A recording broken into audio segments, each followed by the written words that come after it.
নমস্কার জানাই সবাইকে। সবাই কেমন আছো?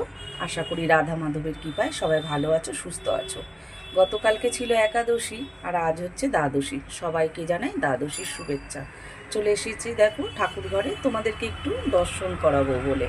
রাধা মাধবকে দর্শন করো, আমার গিরি সোনাকে দর্শন করো। দেখো তো কেমন সুন্দর লাগছে আমার সোনাইকে, দেখেছো? দর্শন করো রাধা মাধবকে। হরে কৃষ্ণা, রাধে রাধে। সবাইকে দর্শন করো। আজ শনিবার, তাই জবার মালা পরিয়ে দিয়েছি একটা মাকে। জয় জগন্নাথ। সুন্দর করে সাজিয়ে পুজো করে নিয়েছি। দ্বাদশী পুজো সেরে নিয়েছি। প্রসাদ দর্শন করো। প্রসাদ দর্শনে দুর্ভোগ কাটে, তাই সব সময় চেষ্টা করি তোমাদেরকে একটু ঠাকুর ঘরে নিয়ে আসি, একটু ভগবানের দর্শন করাই, একটু প্রসাদ দর্শন করাই, যাতে সবার ভালো হয়, সবার মঙ্গল হয়, সেই কামনাই করি আমার গোবিন্দের কাছে। জয় শ্রীকৃষ্ণ, রাধে রাধে। পুজো হয়ে গেছে। এবার আরতির যে ফুলগুলো, সেগুলো আমি প্রত্যেক দিনের মতন গোপুসোনার কাছে দিয়ে দেবো।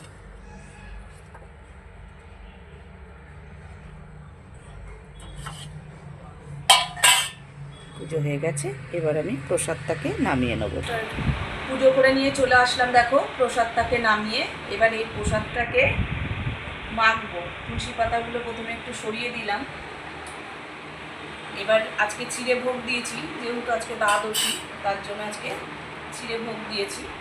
সেই জন্য এখন এই ভোগটা মেখে, মানে প্রসাদ হয়ে গেছে, এখন এটাকে মেখে নেব। আর আজকে আমরা সবাই এই চিড়ে প্রসাদই পাবো। তো তার জন্য দেখো সমস্ত চিড়েগুলোকে এক জায়গায় নিয়ে নিচ্ছি। চিড়েটাকে ভালো করে দুধ দিয়ে মাখবো। চিড়েটাকে নিয়ে নিয়েছি, আর তার সাথে যে আমগুলো দিয়েছিলাম, আম নিয়ে নিয়েছি, কলা নিয়ে নিয়েছি, বাতাসা ছিল, সব একসাথে নিয়ে নিলাম। নিয়ে এবার এগুলোকে ভালো করে, আম আর কলাগুলোকে ভালো করে মেখে নেব। আর তার সাথে এই যে ভগবানকে যে দুধটা দিয়েছিলাম, সেটাও এই চিড়ের মধ্যেই দিয়ে দেবো। দিয়ে খুব সুন্দর করে মেখে নেব। গতকালের একটা আম ছিল, মানে এটা প্রসাদ, তো ভাবলাম এই প্রসাদটাকেও এর মধ্যেই মিশিয়ে দিই আমটাকে, তাহলে আরও খেতে আরও বেশি স্বাদ হবে। আমের সময় আম দিয়ে মানে চিড়ে, মুড়ি, রুটি সমস্ত কিছুই ভালো লাগে। তবে এখন প্রসাদটা মেখে দিচ্ছি, নিয়ে সবাই মিলে তো প্রসাদ পাবো। আর তোমাদেরকে আর একটা কথা বলি, গতকাল রাত্রে একটা ভিডিও বানিয়েছি, এখন আমার মেয়ে ভিডিওটা ধরে দিচ্ছে আমাকে। আর গতকাল রাত্রিবেলা ও একটা রান্না করেছে, মানে শিখবে বলছিলাম তোমাদেরকে, যে প্রত্যেক দিন চাইছে একটা একটা করে কিছু বানাই, আর পাশে আমি দাঁড়িয়ে থাকি। আর কালকে রাত্রেও ও একটা রেসিপি করেছে বলতে আমি পাশ থেকে বলে বলে দিয়েছি। এইভাবেই শেখাচ্ছি। আর এত বকতে হয় জানো তো, কিছু শেখাতে গেলে প্রচুর পরিমাণে বকতে হয়।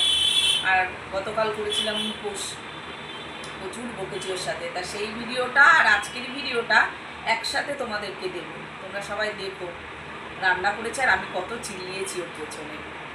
তো আমার মাখা কমপ্লিট হয়ে গেছে। এবার আমি সবাইকে প্রসাদটা দেব। আর ভিডিওটা আমি এখানেই শেষ করছি। তোমরা ভালো থেকো, সুস্থ থেকো।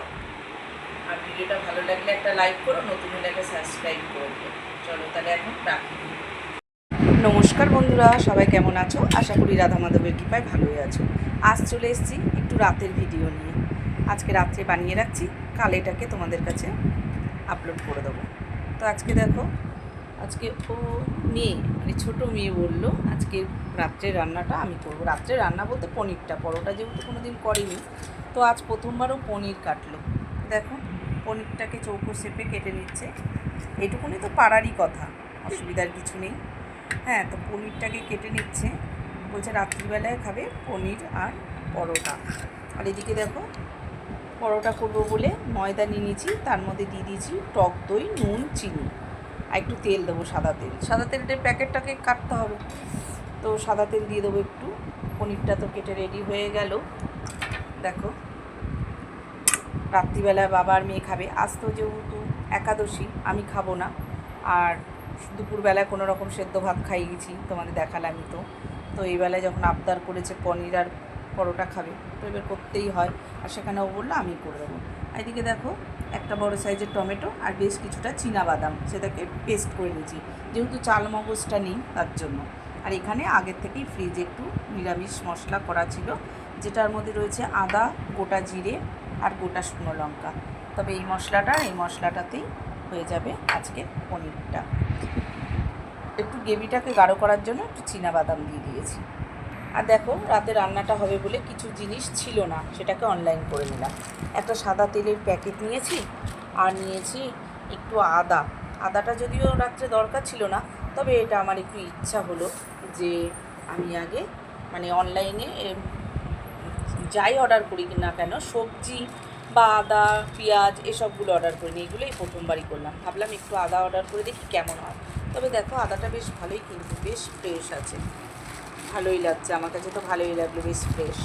আর টমেটো, বেশ কিছুটা টমেটো নিয়েছি, 500 না 600 মতো আছে না এখানে টমেটো, 500। তো টমেটোটা একটু কাঁচা পাকা, তবে বেশ কিছুটা লালও আছে, আবার 2-1টা একটু হলদে ভাব আছে। অসুবিধা নেই, এটা রেখে দিলে এমনি পেকে যাবে। সব থেকে ভালো লাগছে কি জানো, এই এত সুন্দর প্যাকিং করা, এত ভালো লাগে দেখতে, কি বলবো। আর এখানে নিলাম আলু, এই প্রথমবার আলুও নিলাম, দেখি এখন আলুটা কীরকম হয়, তবে মনে তো হচ্ছে যে ভালোই হবে, সাইজটা বেশ ঠিকই আছে। আর এর আগে পেঁয়াজ নিয়েছিলাম প্রথমবার, পেঁয়াজটা বেশ ভালোই হয়েছিল। এবার আলুটা নিয়েছি, দেখা যাক আলুটা কেমন হয়। এখন এই তেলের প্যাকেটটা কাটা হবে, তাহলে এখন পরোটা ভাজতে আমার সাদা তেল লাগবে। তবে এটা কী তেল দেখি, এই তেলটা আমি কোনোদিন অর্ডার করিনি। Healthy and tasty. ও না না না, খেয়েছি এর আগে, হেলদি অ্যান্ড টেস্টি এর আগে খেয়েছি এর আগে খেয়েছি ওটা দেখি, হ্যাঁ খেয়েছি ইমানি, হ্যাঁ এর আগে খেয়েছি, তেলটা অনেক দিন আগে খেয়েছি, নেওয়া হয়নি, আবার এই অনেক দিন বাদে আবার একটা অর্ডার করেছি। তাহলে চলো এবার প্যাকেটটাকে কেটে নিয়ে ময়দাটাকে মেখে ফেলি। এতে লবণ দিয়ে দিয়েছি আমি, দিয়ে দিলাম একটু দেখো তেল, তবে এই তেলটার কালারটা একটু হলদে হলদে। এখন আমি ময়দাটাকে আগে মেখে নিই, আর ওইদিকেও রেডি করতে থাকবো। দেখো দইটা দিয়ে আগে বেশ খানিকক্ষণ মেখে নিলাম, কত সুন্দর দলা প্রায় পাকিয়ে এসছে। তো আগে দই দিয়ে মেখে নিয়েছি, নাহলে আগেই যদি আমি জল দিতাম তাহলে বেশি হয়ে যেত, সেই কারণে আগে টক দইটা দিয়ে ভালো করে আগে মেখে নিলাম। বেশ মুটো করা যাচ্ছে। এবার আমি অল্প অল্প করে জল দেব আর ময়দাটাকে মেখে নেব, ময়দাটাকে মেখে রাখবো। আর ওইদিকে ওকে যাব পনিরের তরকারিটা কীভাবে বানাতে হয় সেটা। ও কড়াই বসিয়ে দিয়েছে, বলেছি পনিরটা ভাজতে থাক। তেল দিয়ে দিয়েছে, আর তেলটা বেশ গরম হয়ে গেছে। এবার পনিরগুলোকে আস্তে আস্তে দে, যেন তেল ছিটকে না আসে। আর দিয়ে দে, সবগুলোই একসাথে দিয়ে দে। খুব বেশি লাল করে ভাজার দরকার নেই, একটু হালকা এপিট ওপিট করে নামিয়ে নিলেই হবে। নামিয়ে পনিরটাকে প্রথমে ভেজে নিচ্ছে, দেখো একটু হালকা করে পনিরটাকে ভেজে তুলে নিবি, ঠিক আছে। পনিরটা দেখো একটু হালকা লাল হয়ে গেছে। হ্যাঁ, এবার পনিরগুলোকে থালাটা ধর ওখানটায় সামনেটায়, হ্যাঁ এবার ছেঁকে ছেঁকে তুলে নিই। সমস্ত পনিরগুলোকে এবার তুলে নিচ্ছে, সবগুলো তুলে নিই। দিয়ে পনিরগুলো দেখো সব তুলে নিয়েছে। এবার ওই তেলের মধ্যে, হ্যাঁ একটু, ঠিক আছে একটু জিরে দে, ওরকম করে ঢাললে খপ করে অনেক পুড়ে যাবে, হাতে ঢেলে দিতে হয়, তাহলে আর বোঝা যায় না। ব্যাস ব্যাস ব্যাস, একটু জিরে ফোড়ন দিয়ে দিলে, একটু তেজপাতা, এবার একটু নেড়ে দে। তেলটা মনে হচ্ছে একটু দিতে হবে, কিন্তু প্রচুর কুঞ্জুস দেখছি আমার থেকেও বেশি। আমি বুঝি না, একটু তেল দে, একটু তেল দে, ওই তো প্যাকেটের তেল থেকে দে, অল্প করে একটু তেল দে, দেখবে।